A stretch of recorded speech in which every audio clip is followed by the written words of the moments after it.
Hi, this is Sonoria, going on with my story, and this is about my journey. So I've left Maui, Hawaii, and then I ended up going to Dallas, Fort Worth, where after that I ended up in Laguana,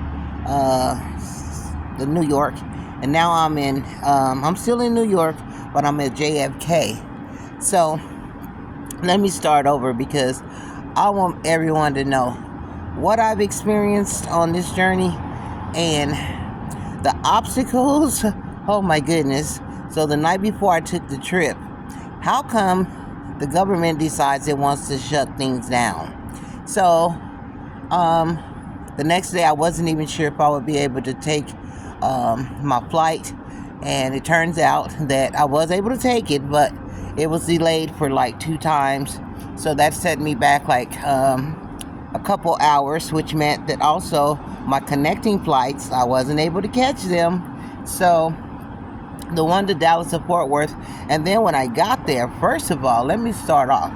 So when you purchase a ticket, you're paying for what you want, whether it's insurance, or if you want to pay for baggage claims or delays or cancellations or whatever it is, you're paying for that.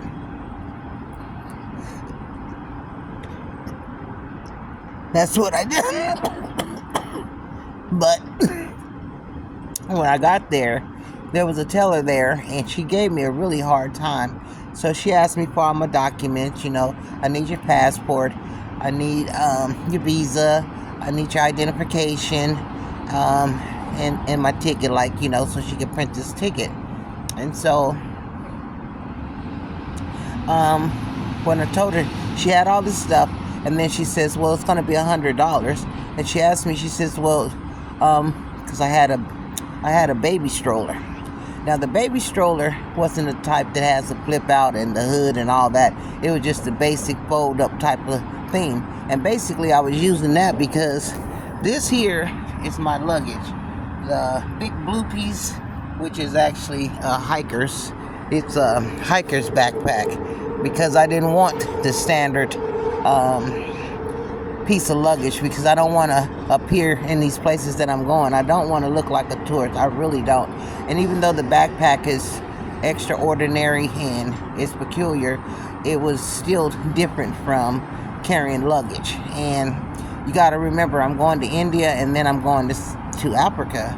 So I don't want to be walking around with luggage. I'd rather take the backpack and go from there. But so she's telling me, do you have a baby? I said, no, just my backpack.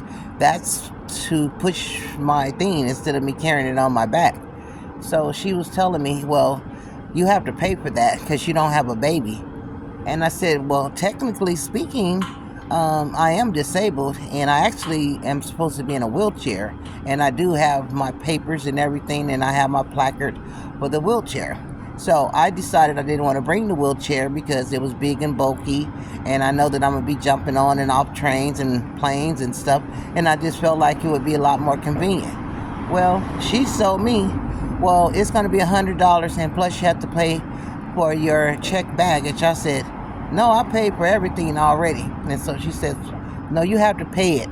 So we had words, of course, and I'm going to have to learn. I got so much to learn on this journey. Part of it is learning not to argue with people.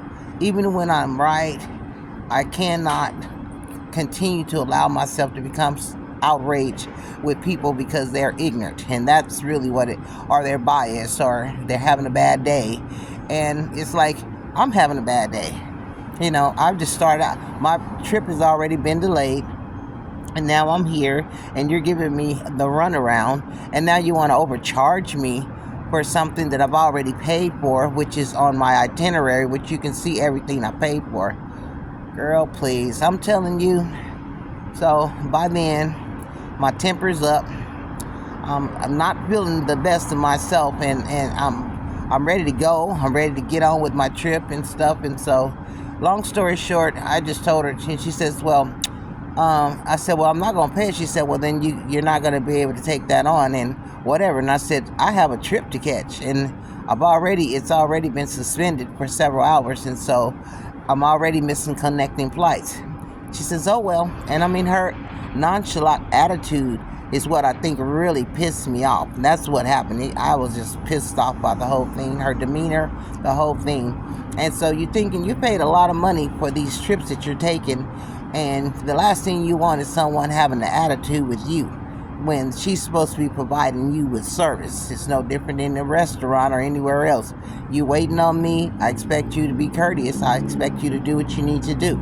I don't expect you to kiss my butt, but I do expect you to pay attention to my needs and show me some aloha, show me some love.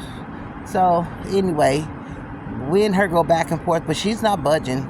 Well, I said, so I can't take my trip? She said, oh, you can, but you have to pay. And like I said, that's the policies. You don't have a baby, so the stroller, you can just leave it here. I said, leave it here?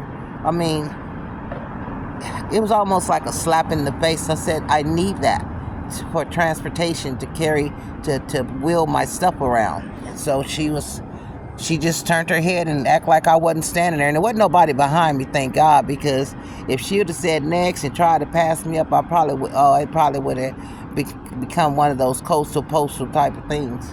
So long story short, I was able to get to the point where I just couldn't hold it any longer. So I just asked her, I said, well, how long have you actually been working here? And she said, 3 months.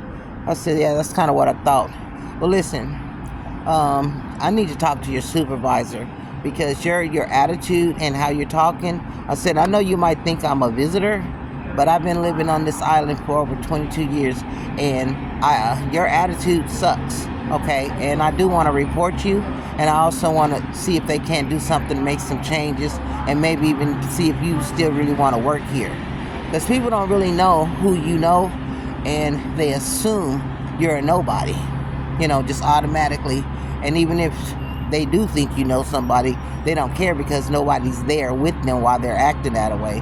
So anyway, long story short, she changed her attitude a little bit. So a guy had came and said, what's going on? And I said, she wants to double charge me, first of all, for my luggage, which I've already paid for. She's telling me I can't take the stroller, which I could have brought a wheelchair. I'm disabled. I have my placard and everything.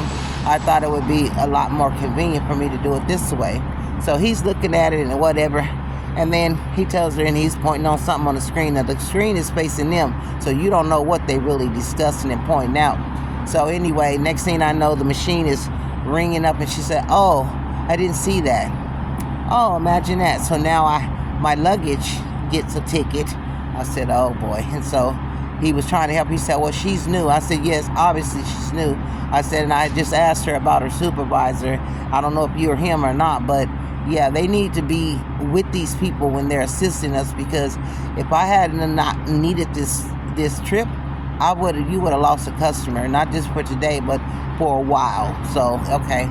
So anyway, I'm going to cut it off because I'm already got into my minutes. I'm on this trip, but I'm going to tell you something. I'm so blessed. I'm feeling so good, but I wasn't feeling good right then. Sorry, I'm outside at JFK and it's dark. So I'm going to come back though. Hold on.